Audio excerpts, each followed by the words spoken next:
Masalah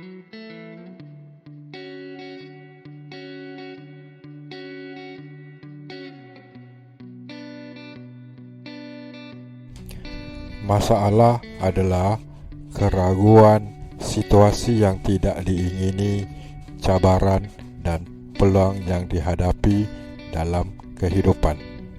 Untuk menyelesaikan masalah, kemahiran membuat keputusan amatlah diperlukan. Penyelesaian masalah adalah proses mengkaji butiran sesuatu masalah untuk mendapatkan penyelesaian. Strategi penyelesaian masalah adalah tunjang utama sains komputer. Pengatur cara perlu memahami cara penyelesaian masalah dan menterjemahkan menjadi algoritma. Terdapat dua format algoritma, iaitu format pseudocode dan format catar alih. Pengatur cara perlu menulis sintaks yang spesifik. Sintaks ialah peraturan yang diperlukan oleh komputer untuk melaksanakan arahan. Mengapakah perlunya strategi dalam penyelesaian masalah? Strategi dalam penyelesaian masalah dapat membantu perkembangan sesuatu konsep. Ia mewujudkan komunikasi dua hala. Strategi penyelesaian masalah menggalakkan pembelajaran kendiri. Strategi penyelesaian masalah meningkatkan kemahiran berfikir. Terdapat 3 ciri penyelesaian masalah berkesan. Ciri yang pertama ialah kos. Ciri yang kedua adalah masa. Dan ciri yang ketiga adalah sumber.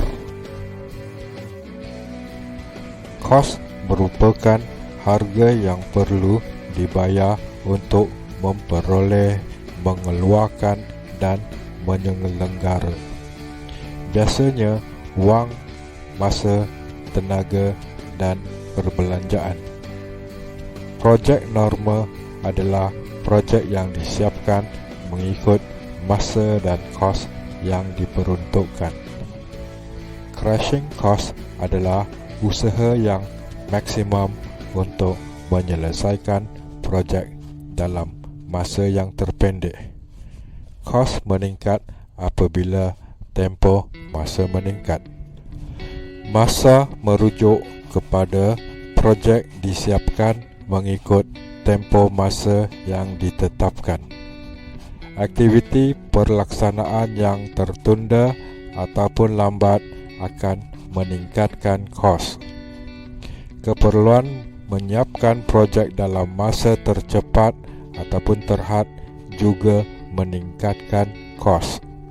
Sumber merujuk kepada stok ataupun wang, bahan-bahan mentah, staf dan aset lain yang boleh digunakan oleh organisasi supaya dapat berfungsi dengan efektif.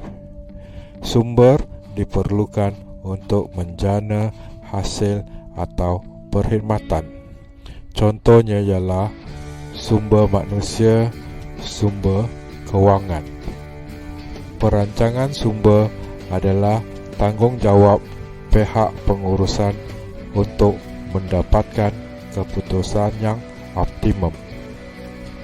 Perancangan rapi dapat mengelakkan pembaziran sumber. Kekurangan sumber akan melambatkan masa menyiapkan projek dan meningkatkan kos.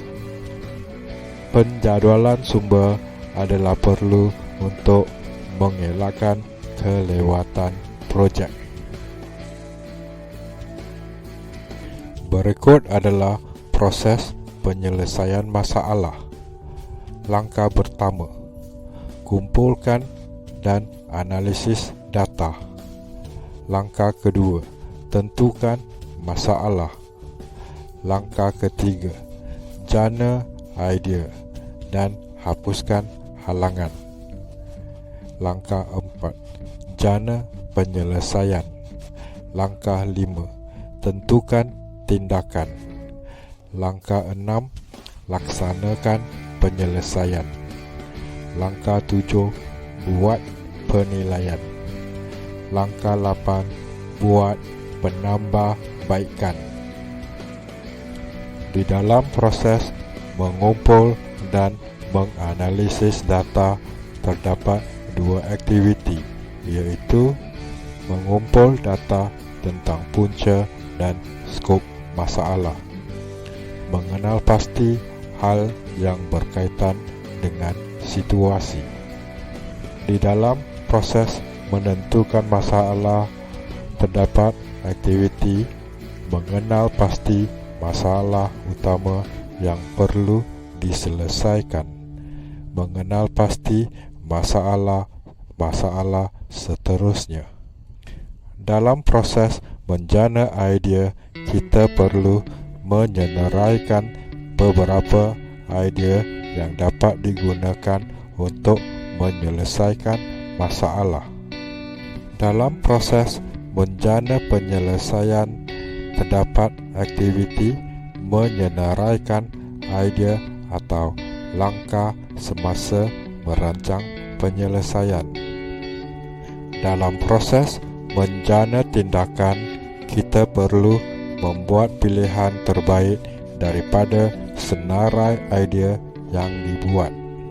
Dalam proses melaksanakan penyelesaian, kita menggunakan pelbagai alat dan teknik yang telah dipilih untuk melaksanakan penyelesaian. Dalam proses penilaian dilaksanakan terhadap langkah-langkah penyelesaian.